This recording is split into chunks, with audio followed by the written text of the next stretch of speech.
we started speaking actually from broadcasting from Jeffrey's home about handling tension between conflicting values, and that the idea of the tension is a very positive thing, because if, for example, just using emes, the truth, and shalom. So if a person is immersed in the centrality and importance of emes and recognizes that somebody who speaks with mirma means echad bepeh ve'echad belev, that he's not speaking what authentically, that he can't even have access to HaKadosh Baruch Hu, so he is afraid of saying anything that is not true, and he has a deep connection to how much HaKadosh Baruch Hu loves and wants shalom, and the extent to which that is so central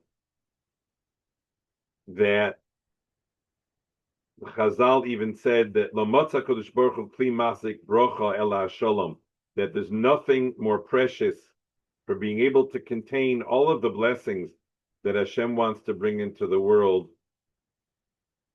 like shalom. Shalom is the container. So he's attached to emes, and he's attached to shalom, and now there's a situation that requires him to assess whether to go with shalom or with emes. If he gets it wrong, he's going to be in deep hot water. As I'll describe that for the sake of shalom, so to speak, the Rabbanon slipped over into chanufa, into flattery.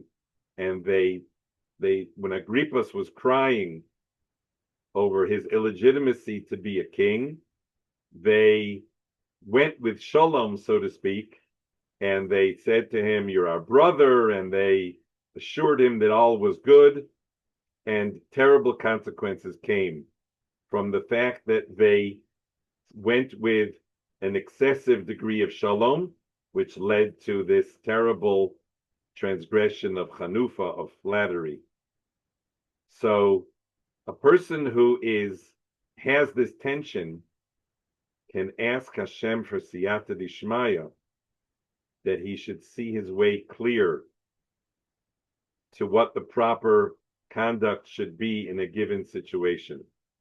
But somebody who is just leaning in one direction or the other, is obsessively connected to emes to the point where he could kill people, or he is frivolously connected to shalom to the point where emes does not play its necessary role, he's always going to get it wrong. That's just the nature of the beast, because that's called a negia. That's called that the person has a natural leaning in one direction or the other, and they're going to get it wrong. So we spoke about that, and I'd like to add a crucial component to the story, and that is that we are dealing with an issue of midos. So let's understand what that means. A person is supposed to attach himself to the midos of HaKadosh Baruch Hu. Those are heve dome lo, should be akin or alike to HaKadosh Baruch Hu. And the place where we know about the midos of HaKadosh Baruch Hu most pronounced is in the Yud Gimel midos of Rachamim. And the Tomer Devora describes what a person would look like if he was aligned with the midos of HaKadosh Baruch Hu. And if you want to summarize it in just 5 words, it's going from good to better. It's just going better and better and more good, almost to the point where we feel overwhelmed. But that is the direction. It's going from good to better, from more good to more good. It's not a competition between bad and good.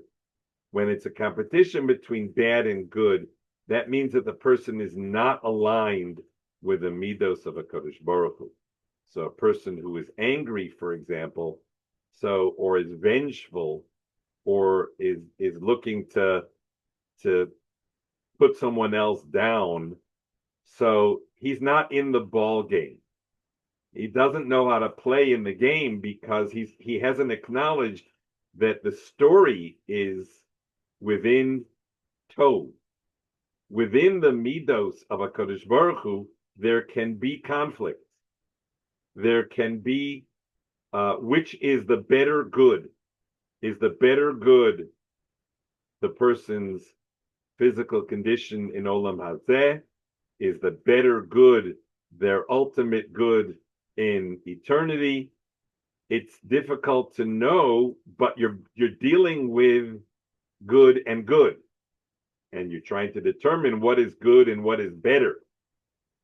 But if you're struggling between good and bad, about being angry or vengeful, so that is off the playing field, meaning the person is certainly not able to make an assessment in any given situation of what the right thing is to do, because he hasn't yet acknowledged that he has problems with his midos. And that comes before everything.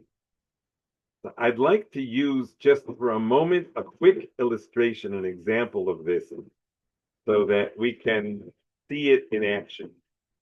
Many people are familiar with the 7 conditions that the Chafetz Chaim lays out, the 7 conditions for speaking lashon hara or rechilus, speaking negatively about a person, or speaking negatively in an interrelationship between people, for to'eles, for benefit.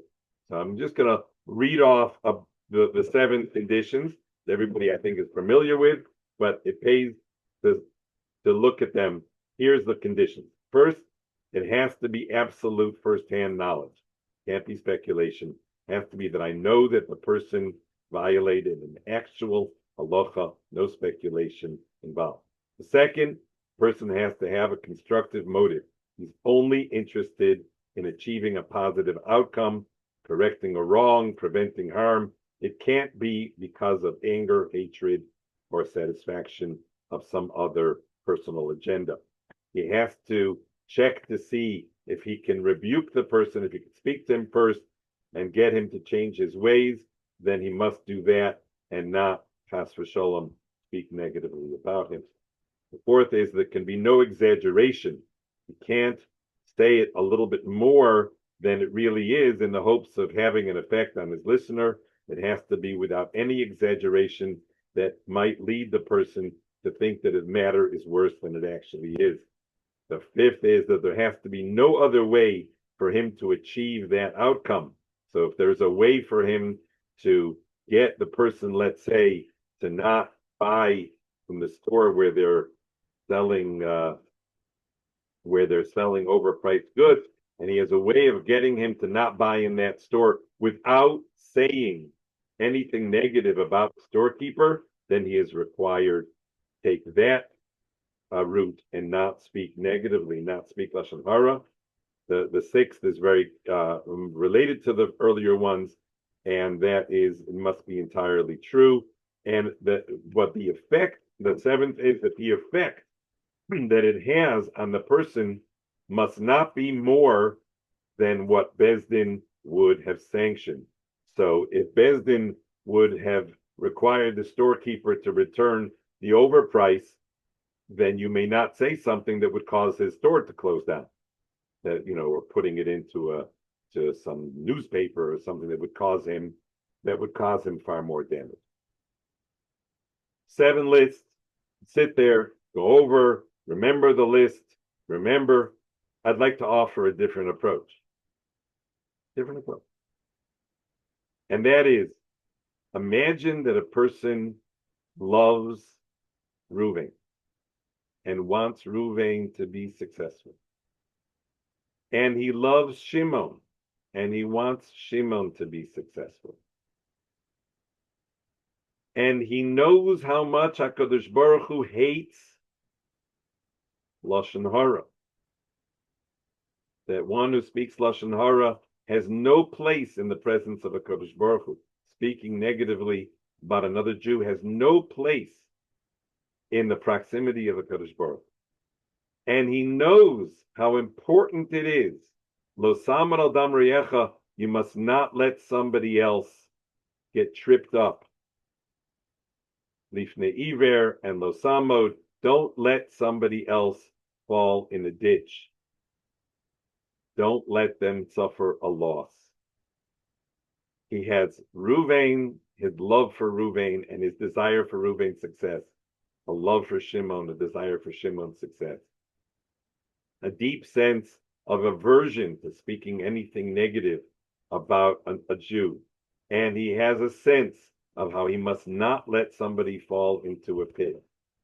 But he knows that this shidduch, his business shidduch, this marital shidduch, he knows it's not a good shidduch. So what will he do? What will he do? Well, naturally, he's not going to say anything if he doesn't know absolutely that it's true. He's certainly not going to exaggerate. He's certainly not going to speak negatively if there was another way for him to accomplish the same thing. He could break up this partnership or this shidduch without speaking negatively about anybody. Of course he'll do that. Certainly he would check to see that there's no exaggeration. And certainly he wouldn't do anything that would chas v'sholom cause one of them a loss that Beis Din wouldn't sanction. So if your heart is in the right place and you're feeling the conflict between these values, you'll come up with these 7 conditions by yourself. You won't need to sit there and memorize the 7 conditions. You'll come up with them on your own because you're aligned with the values of the Torah. You want good and more good. And now you have a question, what do I do? What is the good in this situation? To let it go, and perhaps your dear friend is going to fall in the pit. To step in, and perhaps your other friend is going to lose a business opportunity. Being stuck and feeling the conflict is how you get the siyata d'shmaya to be able to know what to do. And so people sometimes struggle with trying to learn a list of rules when they've neglected to learn about their midos. Get in line with the right midos. That doesn't mean you'll never have a conflict. You may very well have a conflict. In fact, you may have that conflict very, very often. But being aligned with midos and pushing all the time to be more and more in line with the midos of HaKadosh Baruch Hu, it'll cause more conflict because I love Reuben and I love Shimon, but it will also allow you to turn to Hashem and ask for the siyata d'shmaya. I want to know what is good and what is better. I want to be increasingly in line with your desire to do good. So Avraham has that. He's in line with the midos of HaKadosh Baruch Hu, and sometimes it means that he'll say Yimochu al Shem Kodechecha, that if people have sinned, even Jews, that they should die al Kiddush Hashem, or somehow they should be erased with Kiddush Hashem. And another time he'll understand that what Hashem wants is for him to go to bat and defend the evil people of Sodom, and to see if the righteous people, their merit can save the city of stone, that would be such a great Kiddush Hashem. Is one right or the other one is right? No, it's not one right and the other one is wrong. It's each situation. When you're aligned with the midos of a Kodesh Baruch Hu, you'll get the siyata dishmaya to know what it is that is the Ratzon Hashem in that situation, and you'll come up with the 7 conditions all by yourself. And you'll be able to sense through that siyata dishmaya what the right thing to do is in given situations. The negativity has been erased. We're not dealing with going from bad or good. That negativity has been erased because it's been identified as being bad midos. And so we're not dealing with conflict. There's no conflict when you have bad midos, because you're always going to get it wrong if you have bad midos. There's no conflict. You're always going to slip. We're talking about with good midos. There's still going to be conflict, and those conflicts give a person room to ask for siyata dishmaya, to be able to know in each situation what is the good and what is the better.